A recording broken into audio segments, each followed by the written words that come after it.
Halo teman-teman semuanya, Assalamualaikum warahmatullahi wabarakatuh. Teman-teman, sudah siapkah untuk mengikuti kegiatan onting kelas hari ini? Ya, mari kita bersama membaca basmalah ya. Bismillahirrahmanirrahim.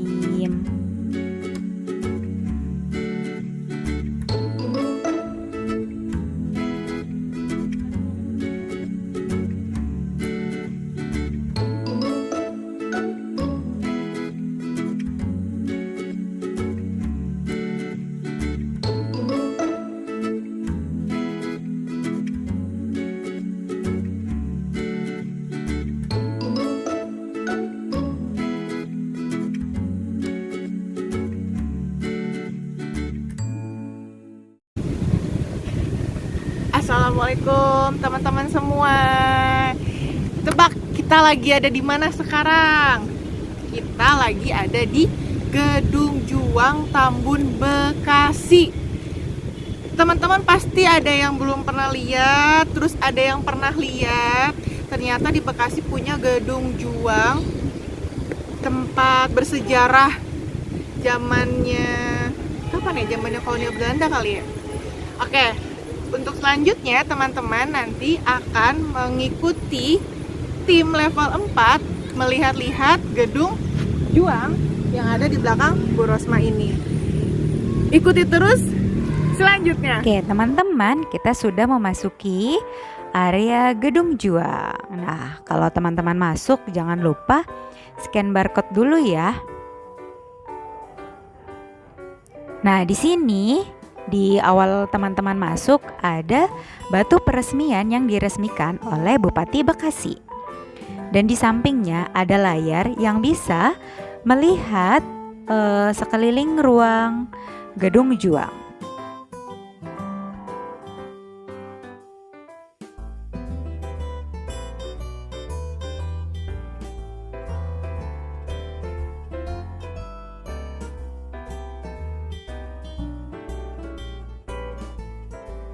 Kita masuk di ruangan yang pertama.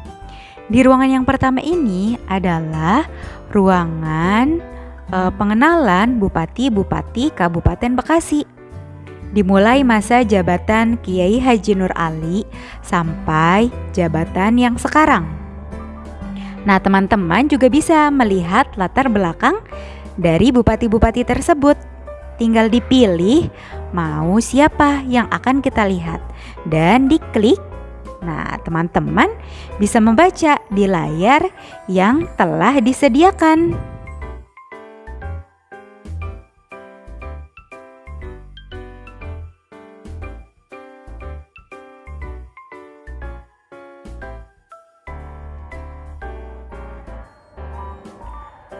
Teman-teman, di ruangan ini adalah ruangan yang menceritakan tentang Kerajaan Tarumanegara.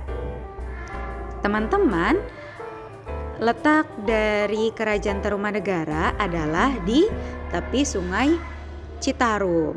Nah, Kerajaan Tarumanegara ini adalah kerajaan Hindu yang pertama. Nah, berikut adalah Raja Purnawarman. Raja Purnawarman ini satu-satunya raja yang dituliskan dalam sumber-sumber yang telah ditemukan. Berikut adalah prasasti dari Kerajaan Tarumanegara. Ada prasasti Ciaruten, ada prasasti Kebun Kopi, ada prasasti Muara Cianten, ada prasasti Tugu, ada prasasti Kolengkak, ada prasasti Kebun Kopi, ada prasasti Awi, dan sebagainya. Nah, itu adalah bentuk-bentuk dari kejayaan Kerajaan Tarumanegara. Nah, di Gedung Juang ada yang dinamakan buku digital. Buku digital ini menjelaskan tentang Kerajaan Tarumanegara. Tiga Citarum sebagai batas kerajaan di sebelah timur. Lokasi penemuan prasasti-prasasti peninggalan Kerajaan Tarumanegara mempunyai jarak cukup berjauhan. Di daerah Dusun Batu Tugu, Jakarta Utara, ditemukan sebuah prasasti yang kemudian dikenal dengan nama Prasasti Tugu.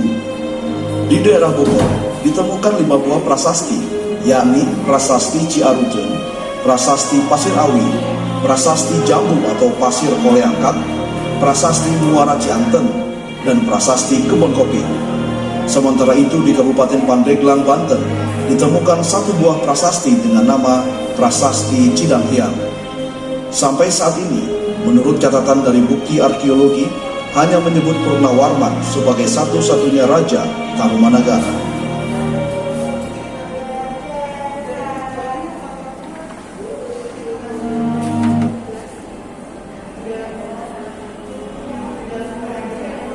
Pusat kekuasaan kerajaan Tarumanagara belum dapat ditentukan secara pasti.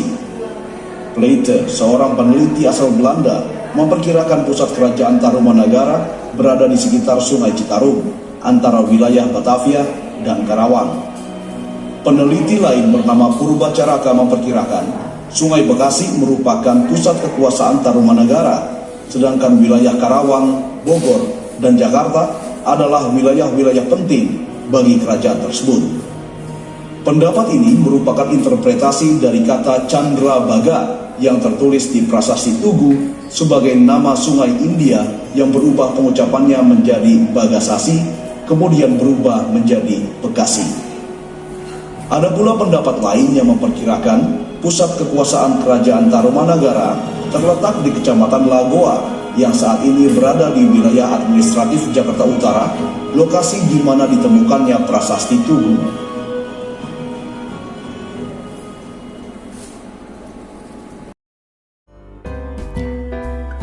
Nah, teman-teman, siapa nih yang mau menjadi seorang raja? Nah, di sini Pak Jaya seolah-olah menjadi seorang raja. Di sini Pak Jaya akan membelokkan perahunya ke kanan dan ke kiri dengan arahan tangan saja. Ketika belok kanan, tangan kanan ke arah kanan, dan ketika belok kiri, kanan kiri ke arah kiri.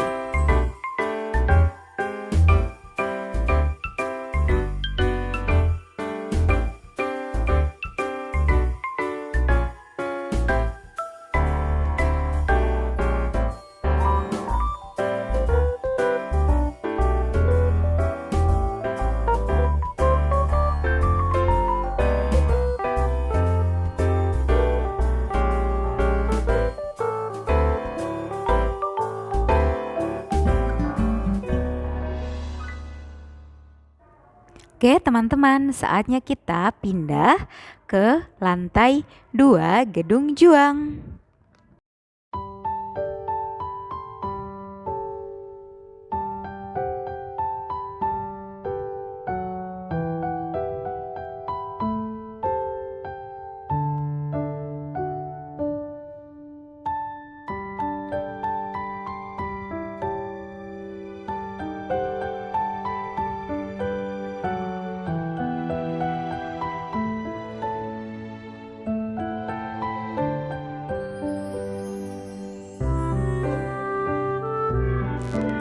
Teman-teman, kita sudah sampai di lantai 2 Gedung Juang.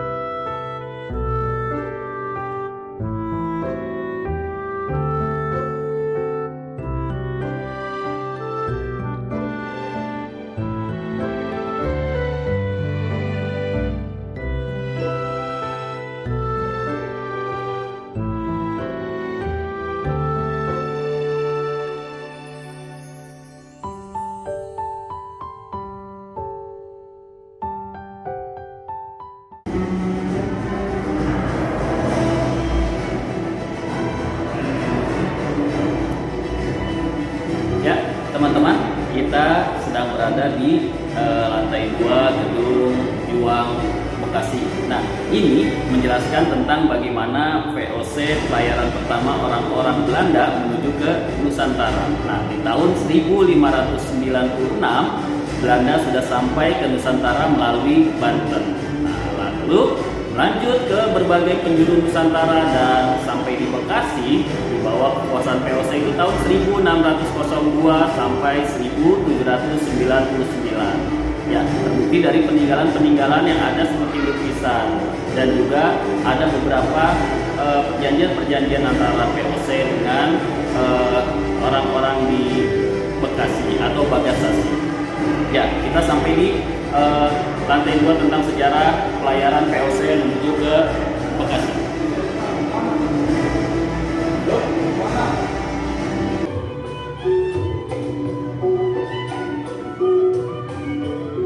Ya, teman-teman, kalau di Jakarta kita kenal ada yang namanya si Pitbull, Bekasi pun punya seorang superhero, ya, namanya Entong Tolo. Nah, ini adalah kisah tentang Entong Tolo, bagaimana dia merampok atau merampas kekayaan dari si tuan tanah dan untuk dibagikan kepada rakyat-rakyat miskin di sekitaran Bekasi.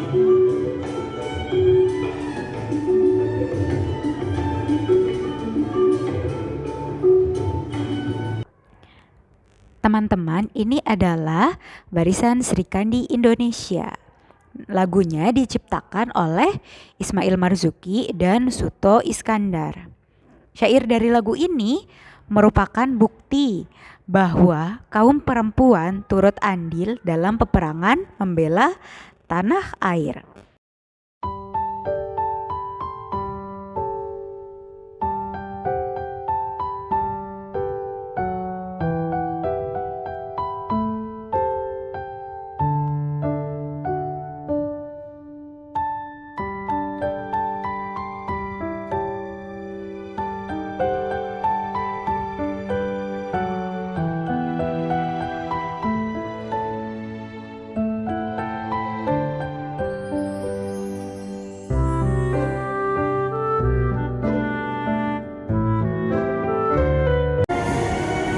Agresi militer pertama relatif berhasil menguasai hampir seluruh wilayah di Sumatera dan Jawa, termasuk di Bekasi, Kerawang.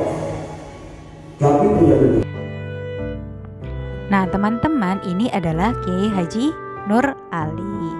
Nah, di sini ada tulisan tentang perjuangan beliau dalam melawan penjajah. Dan ada Hairil Anwar. Teman-teman ingat tidak siapa itu Hairil Anwar? Ya, Hairil Anwar adalah pujangga di waktu masa penjajahan. Salah satu karyanya adalah puisi tentang Kerawang, Bekasi.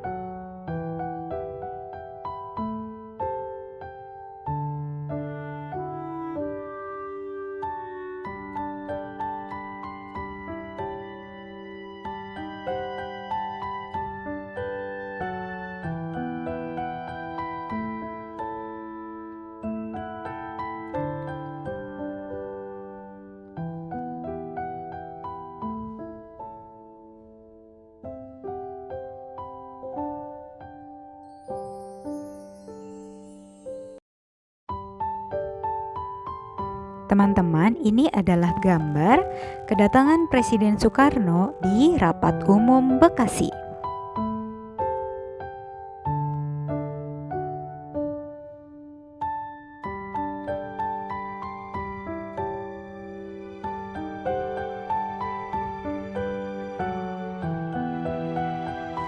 Teman-teman, di Gedung Juang selain menampilkan tentang sejarah-sejarah masa lalu, ada juga kesenian khas Bekasi. Lalu ada juga wisata budaya, tempat wisata budaya, dan ada kuliner khas Bekasi.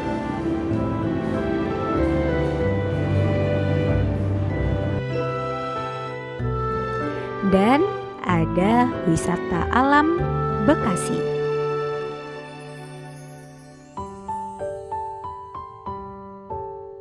Selain tadi tempelan gambar di dinding, ada juga digitalnya tentang kesenian khas Bekasi ataupun batik khas Bekasi dan sebagainya.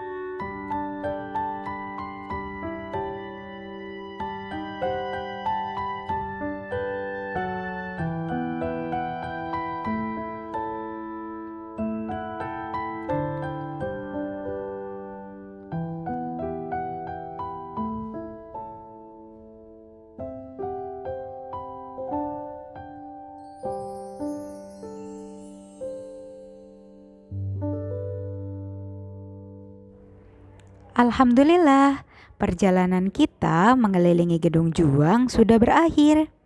Sekarang waktunya kesimpulan dari Bapak dan Ibu guru.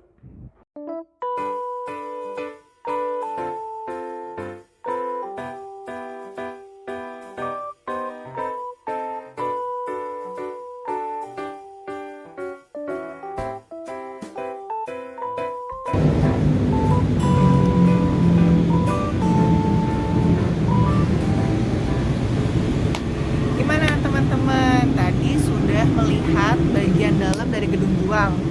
Nah, sekarang kita akan menyimpulkan dari apa yang sudah kita explore di dalam bangunan Gedung Juang yang berkaitan juga dengan tema 5, yaitu pahlawanku. Yang pertama, dimulai dari nilai-nilai kepancasilaan. Nah, kemarin kan kita sudah mempelajari dari Pancasila pertama, kedua, ketiga, keempat, kelima. Dan di dalamnya sudah terkandung di dalam itu sudah ada gitu. Dari mulai pengamalan sila pertama itu terlihat sangat jelas sekali dari beberapa diorama gambar yang ada di dalam. Itu para rakyat ketika masa itu percaya kepada Tuhan Yang Maha Esa. Ada zaman Islamnya, zaman Islam maksudnya tuh kolonial Belanda tuh kan namanya Kristen, ada agama Hindu, Buddha, kemudian Kristen, kemudian Islam, dan mereka saling bertoleransi antar umat beragama, sama-sama saling bekerja sama untuk membangun Indonesia yang merdeka.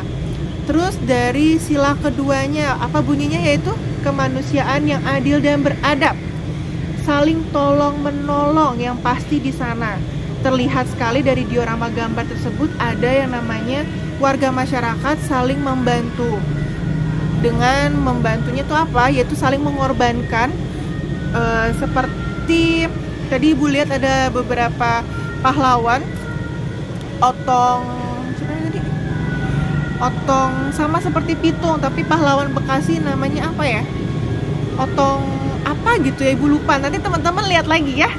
Nah, itu adalah salah satu bandit yang ada di Bekasi, tapi dia mengorbankan semua harta yang dia curi untuk dibagikan kepada warga yang ada di sekitar sana yang membutuhkan. Terus kemudian apakah itu termasuk pahlawan? Pahlawan untuk warga masyarakat kekurangan mampu yang kecil-kecil itu termasuk pahlawan bagi mereka. Tapi mungkin caranya salah, yaitu adalah dengan merampok. Nah, itu tidak boleh sebenarnya teman-teman. Masih ada cara yang lain. Kemudian yang ketiga, sila ketiga itu adalah Persatuan Indonesia. Nah, Persatuan Indonesia itu dari semua ras, semua suku yang ada di Indonesia, khususnya di daerah Bekasi deh, nggak usah jauh-jauh, itu bersatu membela negara kita, membela negara tanah air Indonesia, memperjuangkan, khususnya nih Gedung Juang ini salah satu sebagai saksi bisu dari perjuangan rakyat Indonesia. Terus kemudian ada sila yang keempat, yaitu kerakyatan yang dipimpin oleh hikmat, kebijaksanaan dalam permusyawaratan dan perwakilan. Dan di sana juga lah dari Gedung Juang ini nih, gedung ini sebagai saksi bisu di mana pertahanan Indonesia dimusyawarahkan di sini untuk menjalankan aksi-aksi dari misi-misi untuk memerdekakan Indonesia. Kemudian di sila ke berapa? Kelima. Bunyinya bagaimana? Keadilan sosial bagi seluruh rakyat Indonesia. Dan pada akhirnya rakyat Indonesia berhasil memperjuangkan, berhasil mengambil alih Gedung Juang yang ada di belakang Bu Rosma ini sebagai bangunan hak dari Indonesia, warga Indonesia dan tanah Indonesia, sehingga mereka bisa mengusir para penjajah yang ada di Indonesia, baik itu penjajah dari Belanda maupun penjajah dari Jepang. Oke teman-teman, semoga dengan adanya outing class atau kegiatan kita di luar dan teman-teman mengenal sejarah dari kota Bekasi, khususnya di bagian lebih kecilnya lagi di Gedung Juang ini, kita bisa mengenal lagi makna dari nilai-nilai Pancasila yang sudah ada. Terus kita juga bisa mendalami lagi perjuangan dari rakyat-rakyat Indonesia atau zamannya yang sebelum-sebelumnya, nenek moyang sebelum-sebelumnya. Dan kita bisa lebih saling menghargai keberadaan benda-benda bersejarah yang ada di Indonesia. Oke, terima kasih semuanya. Sampai ketemu lagi. Nah, teman-teman, tadi kan kita sudah berkeliling ya di Gedung Juang ini. Nah, teman-teman, di Gedung Juang ini ada salah satu materi yang berkaitan dengan materi kita yang dipelajari, yaitu tentang jenis-jenis pekerjaan.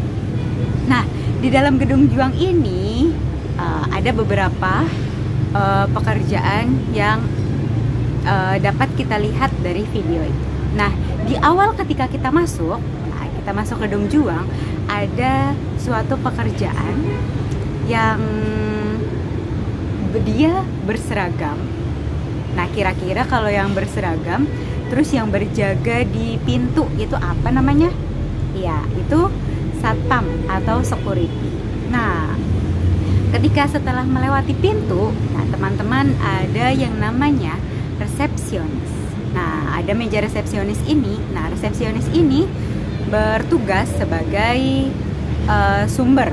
Nah, sumber biasanya menjelaskan apa saja yang ada di dalam Gedung Juang. Nah, setelah itu biasanya ketika kita berkunjung di Gedung Juang ada tour guide. Ya, tour guide itu yang biasanya mengarahkan kita di Gedung Juang, yaitu menemani kita dari pertama kali masuk sampai selesai. Itu saja teman-teman pekerjaan yang ada di Gedung Juang. Hai teman-teman, ya seperti yang kalian lihat, ini adalah Gedung Juang Bekasi. Nah, gedung ini merupakan sebuah peninggalan dari masa pemerintahan VOC Belanda. Nah, ini tentunya dibangun oleh Belanda. Nah, agar gedung ini tetap terus dapat disaksikan oleh generasi berikutnya, maka gedung ini harus dilestarikan. Nah, gedung ini pun sudah mengalami beberapa kali pemugaran. Untuk apa? Sebagai bukti nyata bahwa perjuangan Kota Bekasi dalam meraih kemerdekaan itu nampak dari gedung yang kita lihat ini. Nah, untuk itu kalian bisa menyaksikan bagaimana bukti-bukti perjuangan rakyat Bekasi terhadap kemerdekaan Indonesia. Mulai dari datangnya Belanda ke Nusantara, mulai dari bahkan dari kerajaan-kerajaan yang ada sebelum adanya Kota Bekasi. Ya, kalian bisa mendatangi gedung ini untuk menyaksikan bagaimana sejarah perjuangan rakyat Bekasi dalam merebut kemerdekaan Indonesia. Nah, untuk lebih jelasnya kalian bisa mendatangi Gedung Juang ini yang berada di wilayah Tambun, Kabupaten Bekasi, dan kalian bisa belajar bagaimana sejarah Kota Bekasi, berdirinya Kota Bekasi, dan siapa saja yang memimpin Kota Bekasi. Nah, untuk itu gedung ini dilestarikan untuk menjadi bukti nyata bahwa Indonesia, bahkan Kota Bekasi telah berjuang merebut kemerdekaan Indonesia. Sekian teman-teman.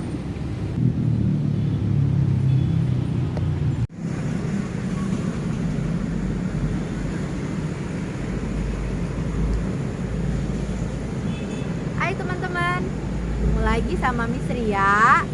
Nah, gimana touringnya hari ini? Seru bukan? Alhamdulillah.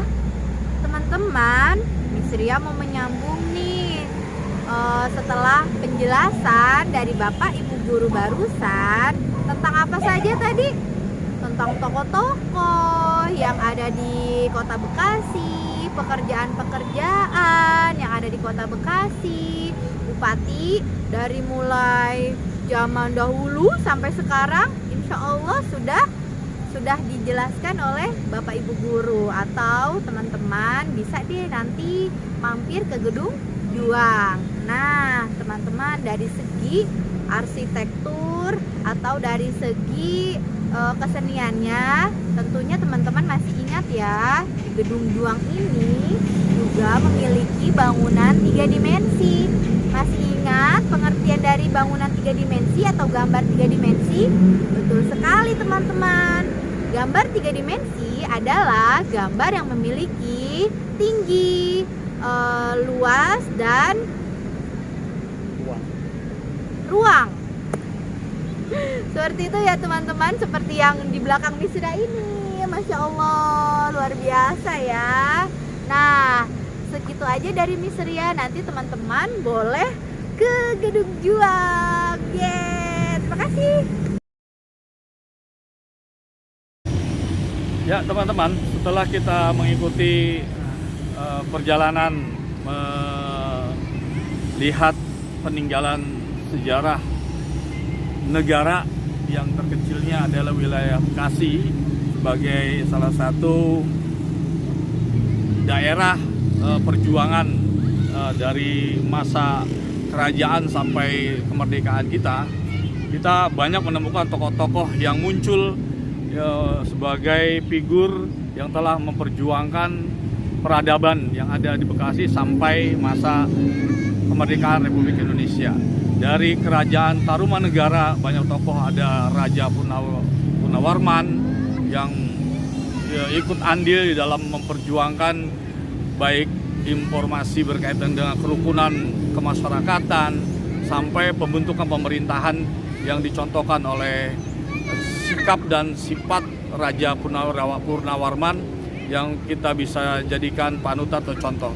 Kemudian ke depannya banyak sejarah dari masa penjajahan Jepang, Belanda, dan setelahnya ada beberapa tokoh pejuang seperti Kiai Haji Nur Ali yang berjuang, yang sekarang kita kenal ada Pondok Pesantren At-Taqwa di daerah Ujung Harapan.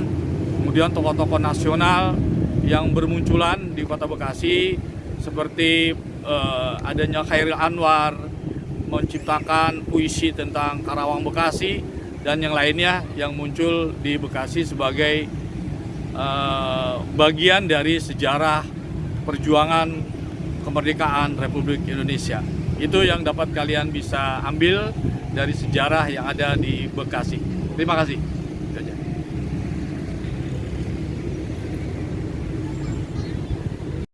Alhamdulillah, kegiatan kita hari ini sudah selesai. Semoga kegiatan hari ini mendapatkan banyak manfaat.